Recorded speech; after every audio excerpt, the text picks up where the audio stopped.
Comme je l'ai déjà dit dans une autre vidéo précédente, l'athéisme, au même titre que les religions, l'athéisme fait partie des religions, c'est une croyance. Cependant, afin de m'excuser auprès des athées, je vais donner un argument scientifique très fort, mais un peu subtil, de mon cru personnel, mais peu importe les choses, on ne dit pas les droits d'auteur avec des comptes anonymes, évidemment.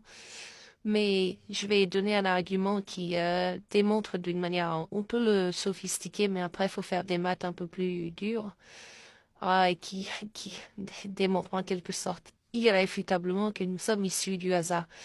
Enfin, quasi irréfutablement.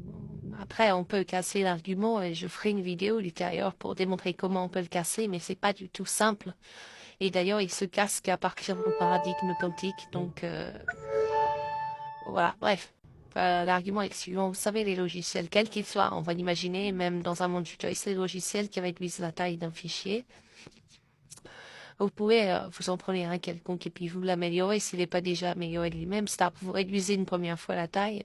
Alors il faut savoir que ces logiciels, évidemment, comme ils restituent le fichier d'origine, ils peuvent pas réduire que tous les fichiers. Ils peuvent réduire que les fichiers importants qui ont une sorte de signification. Et après, c'est des algorithmes plus ou moins faits avec une bite et un couteau qui marchent plus ou moins bien. Bref.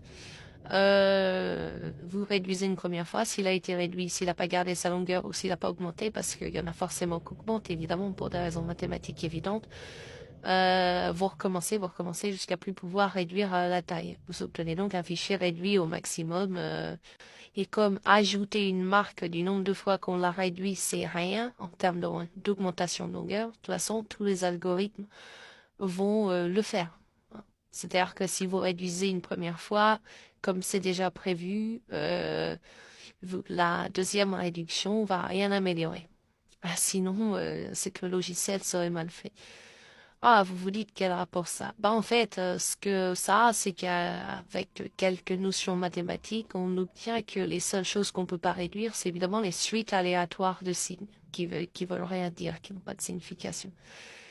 Et le fichier réduit est aléatoire, puisqu'il peut pas être réduit. Et donc, c'est-à-dire que la suite de signes qu'il contient a les propriétés d'une suite aléatoire. Ça ne veut rien dire aléatoire en soi, mais il a les propriétés d'une suite aléatoire, c'est-à-dire qu'il ne peut pas être réductible. C'est-à-dire que si vous aviez pris ce fichier dès le départ pour le réduire, le logiciel vous aurait dit, il vous aurait fait une réduction qu'aurait rien réduit du tout, il y aurait toujours le même nombre d'octets, mais même un petit peu plus. Bon, passons sur les détails de ce genre. Ce qui fait que le fichier qui contient toute l'information originelle, il s'écrit sous une forme plus courte, contenant moins d'octets, qui a les propriétés d'un fichier aléatoire. Vous voyez, on vient bien du hasard. Voilà. Bon, c'est un peu une blague. Mais sachez que si on fait une amélioration de cette idée du dimanche, enfin cette idée de café du commerce, on obtient des résultats qui sont extrêmement impressionnants en termes de conclusion apparente que ce sont les athées qui ont raison. Voilà. Après, je vous dirai comment, en fait, quel est le petit défaut dans l'argument. Mais ça